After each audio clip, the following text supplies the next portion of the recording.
அனைவருக்கும் தஞ்சை சுகுமாரின் வணக்கங்கள்.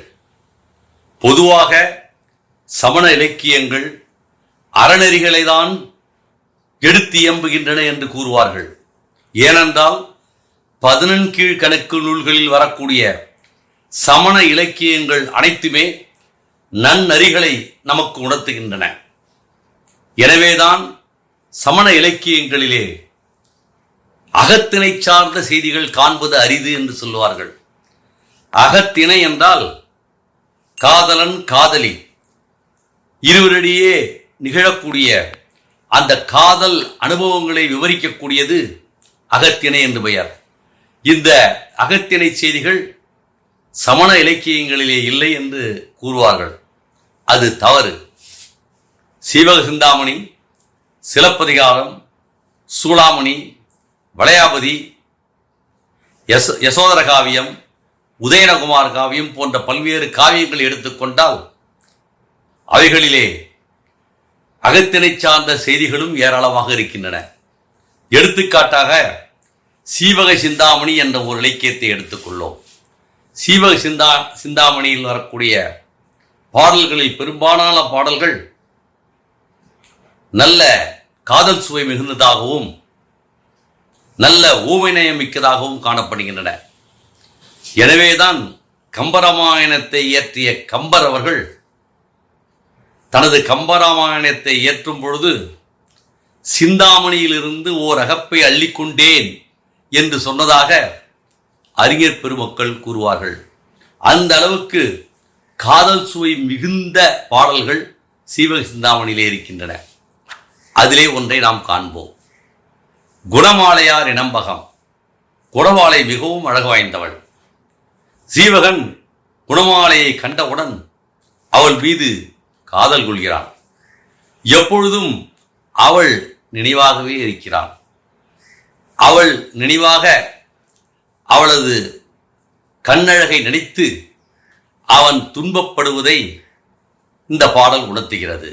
அந்த பாடல்: பன்னடி வீழும் தீஞ்சொற்பாவை நின் வனப்புக்கெல்லாம் கண்ணடி கருங்கன் என்னும் அம்பராத்துணி தன்னால் புன்னுடை மார்பத்து ஓவாது எய்தியால் எங்கு பெற்றாய் பெண்ணுடை பேதையென்று நாள் முற்றும் பிதற்றினானே.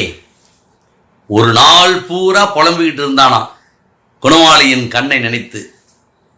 பேதை என்றால் பகுத்தறிவு இல்லாமல், அறிவில்லாமல் செய்து துன்பம் தரக்கூடியவர்களுக்கு பேதை என்று பெயர். பெண்ணாக இருந்தால் அது பெண்ணுடைய பேதை.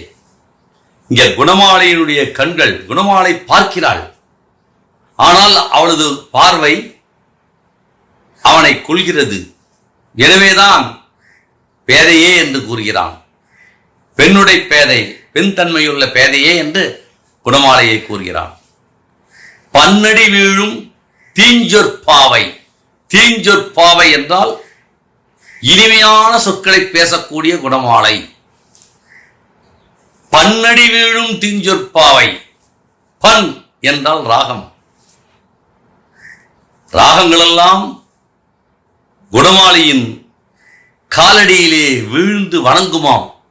ஏனென்றால் குணமாலையே, உன்னை போன்ற உன் சொல்லின் இனிமை போன்று எங்களது ராகங்களிலே அந்த இனிமை இல்லை என்று கருதி ராகங்களெல்லாம் குணமாலையின் கால்கள் அடியிலே வீழ்ந்து வணங்கக்கூடிய இனிமையான சொற்களை பேசக்கூடிய பாவை குணமாலையே. பன்னடி வீழும் தீஞ்சொற்பாவை நின் வனப்புக்கெல்லாம் கண்ணடி. கண்ணடி என்றால் கண்ணாடிதான் கண்ணடி என்று சொல்லப்படுகிறது செய்யுளிலே. இதுக்கு ஒரு இலக்கணம் உண்டு. அதாவது கண்ணாடி என்ற சொல் கண்ணடி என்று விகாரப்பட்டது என்று சொல்வார்கள். அதாவது நெடில் குறிலாக விகாரப்பட்டதால் இது குறுக்கல் விகாரம் என்று சொல்வார்கள். அது செய்யுள் அமைப்பில் வரும்பொழுது அவ்வாறு புலவர்கள் எழுதுவதுண்டு. அதுக்கு ஒரு இலக்கணம் உண்டு. அதற்கு விகாரம். கண்ணாடி என்ற சொல் இங்கே செய்யுளிலே வரும்பொழுது கண்ணடி என்று விகாரப்பட்டது. எனவே கண்ணடி என்பதை கண்ணாடி என்று நாம் பொருள் கொள்ள வேண்டும். இந்த பாடலிலே சீவகன் புலம்பும் பொழுது பன்னடி வீழும் தீஞ்சொற்பாவை என்று சொல்லிவிட்டு நின் வனப்பிற்கெல்லாம் கண்ணடி, கண்ணடினா இங்கே கண்ணாடி. கண்ணாடி என்றால் என்ன? ஒருவரது அழகை வெளிப்படுத்தக்கூடியது கண்ணாடி.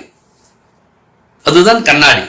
நாம் நன்கு அலங்காரம் செய்து கொண்டு நாம் அழகாக இருக்கிறோமா என்று ஒரு கண்ணாடி முன்னால் நின்றால் நமது அழகை வெளிப்படுத்தக்கூடியது கண்ணாடி.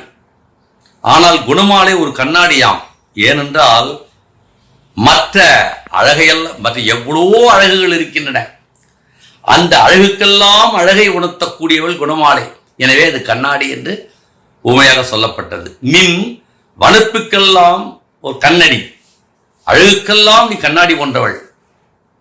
கருங்கண், உன் கண்கள் இருக்கிறது அல்லவா, அது கருமையான கண்கள். அந்த கருங்கண் என்னும் அம்பரா தூணி தன்னால், அம்பரா தூணி என்றால் அம்பு வைக்கக்கூடிய ஒரு உரை.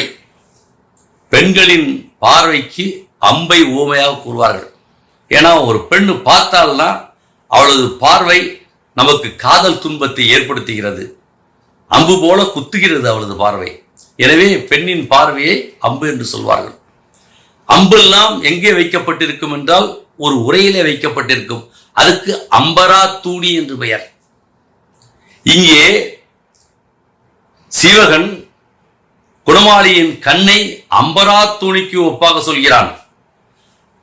அம்பரா தூணியில் இருந்து எடுக்கக்கூடிய அம்பை அவளது பார்வைக்கு சொல்கிறான். கருங்கன் என்னும் அம்பரா தூணி தன்னால் புன்னுடை மார்பத்து ஓவாது எய்தியால், உனது கருமையான கண்கள் என்று சொல்லக்கூடிய அம்பு வைக்கும் உரை அது. அதிலிருந்து பார்வையாக அம்பை எடுத்து விழுப்புண்பட்ட எனது மார்பிலே இடைவிடாமல் எய்துகிறாய். அதாவது இடைவிடாமல் அவள் பார்ப்பது, இடைவிடாமல் அம்பு குத்துவது போல இருக்கிறார். எங்கு பெற்றாய் இந்த கண்ணென்னும் அம்பரா தூணி, கண்ணென்னும் அம்பு வைக்கும் முறையை நீ எங்கு பெற்றாய்? பெண்ணுடை பேதை என்று நாள் முற்றும் பிதற்றினானே, பெண் தன்மையுள்ள பேதையே என்று நாள் முழுதும் புலம்பினானான் சீவகன். அதாவது சீவகனானவன் குணமாலையை நினைத்து நாள் முழுதும் பிதற்றுகிறான், புலம்புகிறான். என்ன புலம்புகிறான் என்றால், குணமாலையே உன்னுடைய இனிமையான சொற்கள், அந்த சொற்கள் தரும் இனிமையை பார்த்து இனிமை தரக்கூடிய ராகங்கள் எல்லாம் உன் காலடியிலே விழுந்து கிடக்கின்றன. அதே நேரத்திலே நீ அழகுக்கெல்லாம் ஒரு கண்ணாடி போன்றவள், அழகுக்கெல்லாம் அழகை உணர்த்தக்கூடியவள். உனது கருங்கன் என்னும் அம்பு வைக்கும் உரையிலிருந்து பார்வையாக அம்புகளை விழுப்புண்பட்ட எனது மார்பிலே இடைவிடாது நீ விட்டுக் கொண்டிருக்கிறாய். எங்கு பெற்றாய் இந்த கண்ணாகிய அந்த அம்பு உரையை? பெண் தன்மையுள்ள பேதையே என்று நாள் முழுதும் விதற்றினானாம் சீவகன். பன்னடி வீழும் தீஞ்சொற்பாவை நின் வனப்புக்கெல்லாம் கண்ணடி, கருங்கன் என்னும் அம்பரா துணி தன்னால் புன்னுடை மார்பத்து ஓவாது எய்தியால் எங்கு பெற்றாய்? பெண்ணுடை பேதை என்று நாள் முற்றும் பிதற்றினானே என்று மிக அழகாக திருத்தக்க தேவர் இந்த பாடலை ஏற்றிருக்கிறார். அதாவது சீவகனுக்கும் குணமாலைக்கும் இருக்கக்கூடிய அந்த காதல் உணர்வு, அதிலே குணமாலனுடைய பார்வை எந்த அளவுக்கு அவனுக்கு காதல் துன்பத்தை ஏற்படுத்தி அவனை புலம்ப வைக்கிறது என்பதை மிக அழகாக கற்பனை வளத்தோடு நல்ல ஓமை நயத்தோடு திருத்தக்க தேவர் இந்த பாடலை ஏற்றிருக்கிறார். இது போன்ற அகத்தினை சார்ந்த செய்திகள் சீவக சிந்தாமணியிலே ஏராளமாக இருக்கின்றன. அவற்றை நாம் படித்து இன்புற வேண்டும். அன்புடன் தஞ்சை சுகுமார்.